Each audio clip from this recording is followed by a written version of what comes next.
was on my way to Crater Lake and then the road was closed. So a little detour, but I will take this not as a hindrance, but as a blessing to pause for a little bit longer and just enjoy where I'm at. And I'm at Diamond Lake right now, and it's beautiful out here. And yeah, so I've been thinking a lot on my path with the yoga studio. So when I created the yoga studio 25 years or so ago, 24 years ago, I didn't have to try. Like, I didn't try to create the yoga studio. The yoga studio just happened. So what had happened was I had went through massage training and I was done with the training and I just wanted to experience freedom for a moment. So I took 2 months off and I did a yoga teacher training program. Not that I was thinking of being a teacher at all. I just wanted the experience. I did it for the experience, not for the outcome of being a yoga teacher, which should have been a valuable lesson in my life at that time.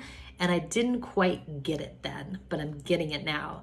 So I came back after that yoga training and I had a friend that owned a herbal shop and I was on the path to become an herbalist. That's what I wanted to be, a naturopath or an herbalist. I had already studied Ayurvedic medicine and I was just going to add on to that. So I hang out with this person in their shop and I am wanting to talk about herbs and they're just wanting to talk about yoga. And I'm like, no, let's not talk about yoga. Let's talk about herbs. And so they kept pushing me on this yoga topic. And they're like, you need to open up a yoga studio. You need to teach yoga. You need to teach yoga. And I'm like, no, I don't. I'm not a yoga teacher. I'm not going to teach yoga. I'm not going to teach yoga. So I resisted and I resisted. And then finally I came in one day and he was like, I've made a flyer. I have 8 people signed up. You're teaching next Tuesday at 5:30. And of course, I resisted a lot of that, and but in the end, ended up teaching the class. That class led to a wait list, and it led to a second night during the week, and then led to 3, and then led to 4. And then pretty soon, I was every night that I could, that was available, I was teaching at their herb shop. So to the point where I was like, well, okay, now I've got a wait list again. What do I do? I guess I open up a space. I know nothing about business. Sorry.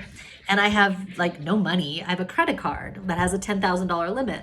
So I'm like, well, okay, like I guess I could take this credit card and do what I need to do to open up a yoga studio. And, but granted, I was not like thinking that starting out that I wanted to create a yoga studio. The yoga studio was creating me. It was creating itself. And so I thought to myself, I'm like, well, that seems kind of risky. That seems kind of scary. Like, what if it fails? If it fails, then like, what would happen? And then I really thought about it. I was like, well, what would happen? I'm in the same place that I am right now. I'm broke. I was like 24 years old or something like that. I had nothing. I had no house. I had nothing. I was like, I don't even think I had furniture. Actually, I don't think I had furniture. I think we sat on the floor and I had this little coffee table that I would sit on the floor and eat my food off of. So yeah, I had very, very, very, very little. So I thought, well, I guess what's it gonna hurt? Like if I fail, I'm just back where I am. So I took the risk and I took the credit card and I bought all the things that I needed to buy. I had those checks that came with the credit card and I wrote the amount for the first month's rent on the lease, and it went from there. And it went for 20 years until COVID killed it. And so I didn't have to try. It just happened. And since then, towards the end, especially, I felt like as I'm doing the things that I was doing on a daily basis, it felt like trying.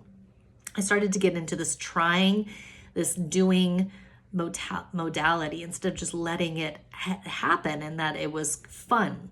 It was fun to do. It was like something new to explore. So instead of it becoming fun and something new to explore, it became work, and it became something I started to attach to, and then pretty soon it felt like it was running me. And instead of me being free and just enjoying the experience. So the whole point of all of this is that I'm at that point again where it's like, okay, I want to take a leap.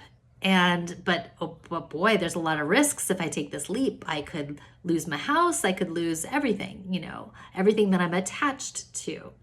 But staying in what's familiar, staying in what's comfortable for the fear of not for the fear of leaping is keeping me in a box, not experiencing life and not experiencing my fullness and not experiencing personal growth, at least at this point in time. So I need to come out of my comfort zone, and thus the leaping. And literally, it does feel like jumping off of a cliff into a pool of water or something. There's that fear, gives the same feeling as like excitement. Excitement and fear are very similar. It's a stimulation. It's an arousal in a way. And so then I know I'm on the right track because it happened before. That moment that I took the fall and just went for it, didn't think about how is this going to be? Like, how am I going to do this? I just did it.